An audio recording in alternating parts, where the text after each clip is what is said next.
बिस्मिल्लाहिर्रहमानिर्रहीम, अस्सलाम वालेकुम, hello everyone, I hope you all are doing well. आज का जो हमारा टॉपिक है that's from literary theory, African American criticism in literary theory और इंग्लिश लिटरेचर। पिछली वीडियो में हमने अफ्रीकन अमेरिकन क्रिटिसिज्म की हिस्ट्री की बात की थी और साथ में उसके जो प्रॉपर डिफिनीशंस हैं कि अफ्रीकन अमेरिकन क्रिटिसिज्म कहते किसे हैं और उसका क्या कंसेप्ट है लिटरेरी थ्योरी में या इंग्लिश लिटरेचर में। सो उस वीडियो का लिंक आपको डिस्क्रिप्शन में मिल जाएगा। इस वीडियो में हम जस्ट करेक्टरिस्टिक्स की बात करेंगे अफ्रीकन अमेरिकन क्रिटिसिज्म की। सो टाइम वेस्ट के बगैर let's get started. African American literature tends to focus on themes of particular interest to black people. For example, the role of African Americans within the large American society and issues such as African American culture, racism, religion, slavery, freedom, and equality. This focus began with the earliest African American writings such as the slave narrative genre in the early 19th century and continues through the work of many modern day authors. So अगर इसके characteristics की बात करें, जो पहला paragraph में इसमें ये बताया गया है कि अफ्रीकन या अफ्रीकी अमेरिकी लिटरेचर सियाफ़ाम लोगों के लिए ख़ास दिलचस्पी की मौज़ूआत पर तवज्जो मरकूज़ करता है।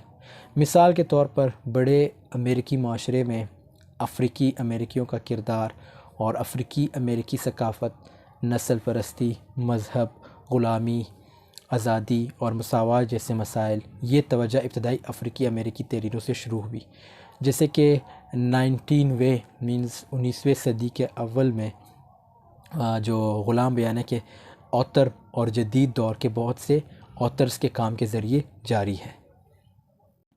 Another characteristics of African American literature is its strong tradition of incorporation oral poetry into itself. There are many examples of oral poetry in African American culture, including spirituals, African American gospel music, blues, and rap. This oral poetry also shows up in the African American tradition of criticism sermons, which make use of deliberate repetition, cadence, and alliteration. All of these examples of oral poetry have made their way into African American literature.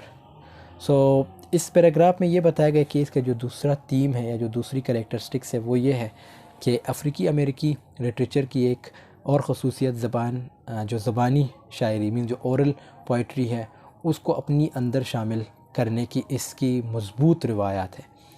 अफ्रीकी अमेरिकी सकाफ़त में oral poetry की बहुत सी मिसालें मौजूद हैं, बशमूल जैसे spirituals means रूहानी, अफ्रीकी अमेरिकी एंजल मौसीकी, ब्लूज़ और रैप।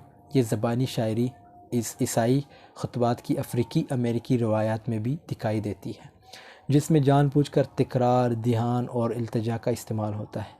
ज़बानी शायरी मीन्स जो ओरल पोइट्री है, ओरल पोइट्री की इन तमाम मिसालों ने अफ्रीकी अमेरिकी लिटरेचर में अपना रास्ता बनाया है।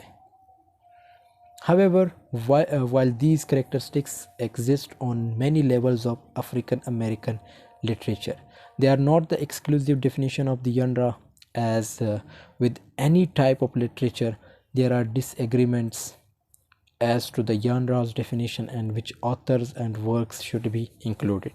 Some people include in African American literature writings by African Americans which lack black characters and situations and are not particularly targeted at black audience, such as for example much of the earlier work of best-selling novelist Frank Yarby and that of science fiction. Anyway, इस paragraph का मतलब ये है, मैं आपको बताता हूँ उर्दू में कि इसकी क्या ट्रांसलेशन हो सकती है या इसमें क्या बताया गया है। However मीन्स लाइक ताहम अगरचे ये खसूसियात अफ्रीकी अमेरिकी लिटरेचर की कई सतहों पर मौजूद है, लेकिन वो इस ऑथर की खसूसी तारीफ़ नहीं है। जैसे कि किसी भी किस्म के लिटरेचर के साथ इस ऑथर की तारीफ़ों और कौन सी ऑथर्स और कामों को शामिल किया जाना चाहिए के बारे में इख्तिलाफ़ है। कुछ लोग अफ्रीकी अमेरिकियों की अफ्रीकी अमेरिकी जो लिटरेचर्स हैं तहरीरों में शामिल होते हैं जिनमें सियाफ़ाम किरदारों और हालात की कमी होती है और ख़ास तौर पर सियाफ़ाम सामहीन को निशाना नहीं बनाया जाता।